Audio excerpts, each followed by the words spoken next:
up guys, I'm Marshall. Welcome to my channel. This is the very first video of my channel. First, thank you very much for watching this video. As for the very first video, I'm going to talk about camera. What's this? This is the Canon EOS 8G. Sometimes you may have heard about this camera. Sometimes you may have even used this camera.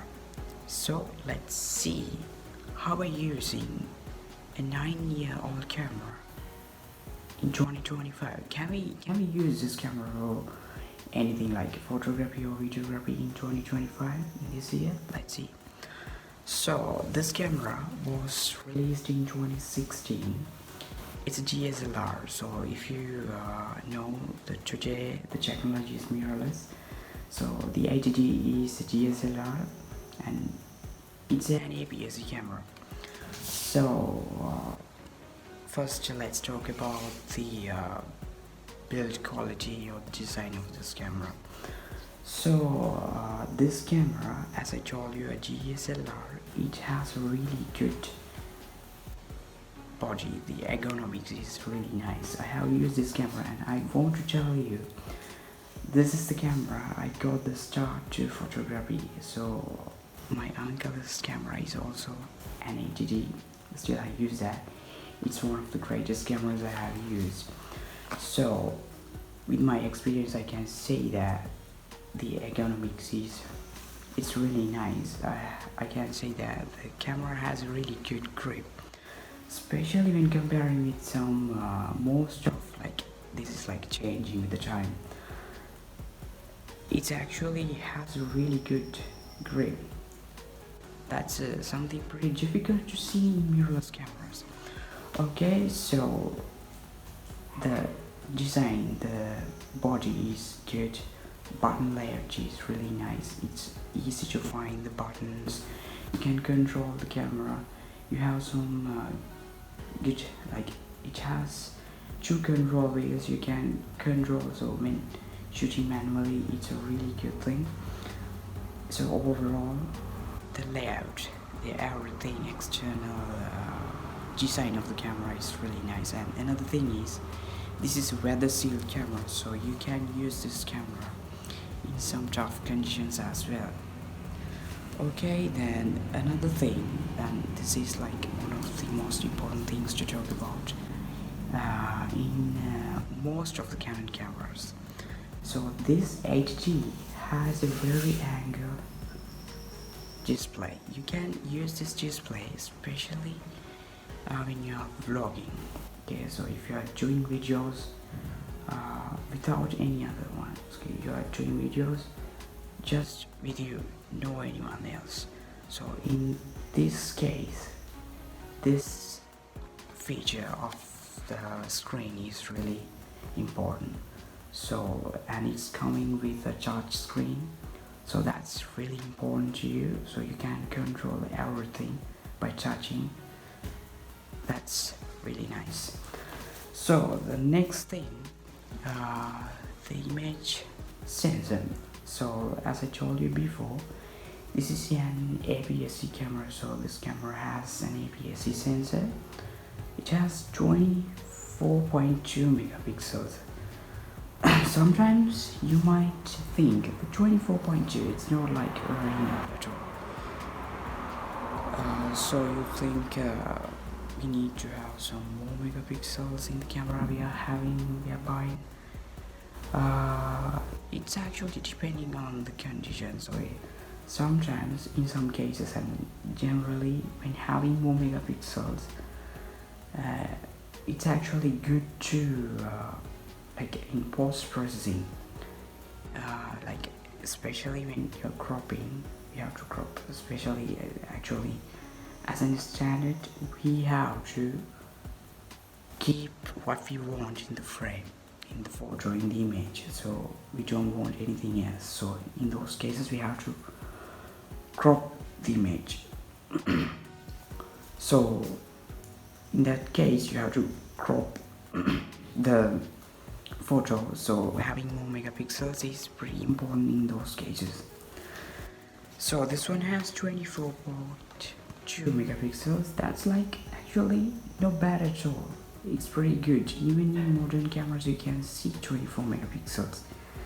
As an example, the flagship Canon mirrorless, the R1, is also coming with 24 megapixels, so you don't want to worry about the megapixel count of this camera.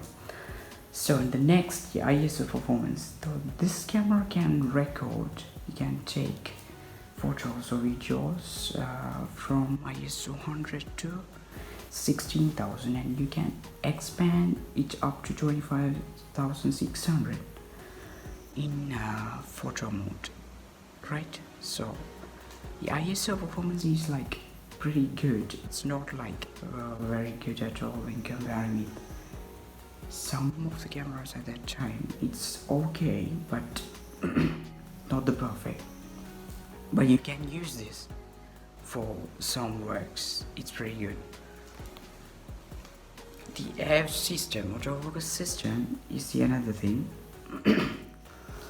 So back in the days, the DSLR cameras came with a different autofocus system than the modern autofocus systems in the mirrorless cameras.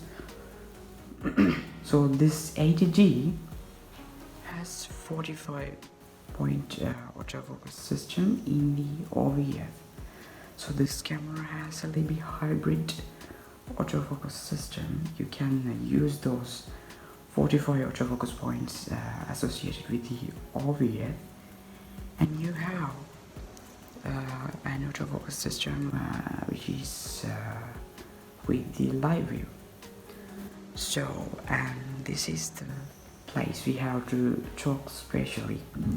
The dual pixel autofocus system, this is one of the best things of Canon. This is one of the best inventions of Canon. So the dual pixel autofocus system is one of the plus points of Canon. So still today they have improved it to the best level, so you can use even better performance in modern cameras. So this camera is also coming with the dual pixel autofocus system. So this thing is really important. Like, it's actually amazing. You can get a really nice performance with this autofocus system. So it's really nice, especially in video. So if you are looking to get this camera for video, this is really nice. So another thing, the shutter speed. When talking about the shutter speed, so this camera can take photos. You can use it up to 1/8,000 of a second. So that's also one of the places or the facts that we can say this is a pretty high-end camera. So usually entry-level cameras are coming with 1/4,000 of a second in shutter speed, but this camera can do it up to 8,000 of a second. You might say the modern cameras can do it up to like 16,000, 32,000, 64,000 or even more, but this is mechanical shutter. Those cameras are, those high values are associated with the electronic shutter. So this is the mechanical shutter, so you can do it up to 8,000 of a second, 1/8,000 of a second. And the next thing, we have to talk about the burst rate, the continuous shooting of this camera. So this camera can do it up to 7 frames per second. Again, you may say it's not like modern cameras. Modern cameras can do like 30-40 frames per second. But I think 7 frames per second is not bad at all. It's good. It's good for like everyday usage. You can do some things, I mean, for like a day-to-day shooting. This is like pretty good. Back in the days, 7 frames per second was a pretty high value. Okay, so I think it's not a big deal at all. It's pretty good. And when talking about the video specs, this camera can record videos in full HD 1080p up to 60 frames per second.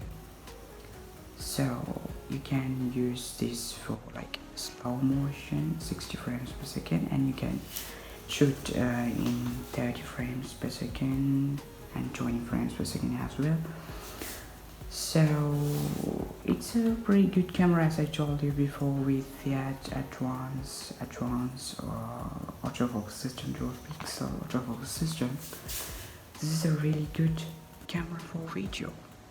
So if you are looking to buy a camera for making YouTube videos, this might be an option. This might be a good option for you. Okay, so next, something important, the image stabilization. Modern cameras have something called IBIS, the in-body image stabilization, but this camera doesn't have that. But this camera can get the advantage of the image stabilization with some lenses. Okay, you can use the lenses with image stabilization, so you can stabilize your videos, and when taking photos, that shakiness, you can control that. You can avoid that with this image stabilization. And the next thing, the lenses. So this camera is coming with the EF lens mount, EFS, and the kit lens is EFS 18 to 135mm lens. That lens is pretty good. It's not the best lens, but I can say that you can take some good photos with that, right? The image quality is pretty good. It's an overall lens, especially with that focal length. You can get the advantage of 18 to 135. It's good for usually almost everything. And you can use and you can control this camera using the Canon app. You can share the images from your camera to phone. So wireless connectivity is possible with this camera, so I have to mention that. So finally, this camera is a good camera, but you have to consider what your purpose is, what you're going to do is. So if you are like a pretty professional photographer or videographer, this is not the best camera. So this one is like the ISO performance is not very good at all, and when focusing in low light condition, it's not really good when comparing with modern cameras. And so if you really want, you don't have more megapixels and you can't record 4K videos, and you don't have any 120 FPS recording in video, so this is not the perfect camera if you're like doing this kind of professional works. But if you are looking a camera as a beginner to start your photography or videography journey, even for videography, okay, still in 2025, this is a pretty good option for YouTube as well, so I have to mention that. So this is actually a good camera, but you have to consider about yourself. You have to understand whether this camera is right for you or not. So thank you very much for watching this video. So if you did get something from this video, please get some time and subscribe to my channel, and I will see you in the next video. Thank you very much. Goodbye.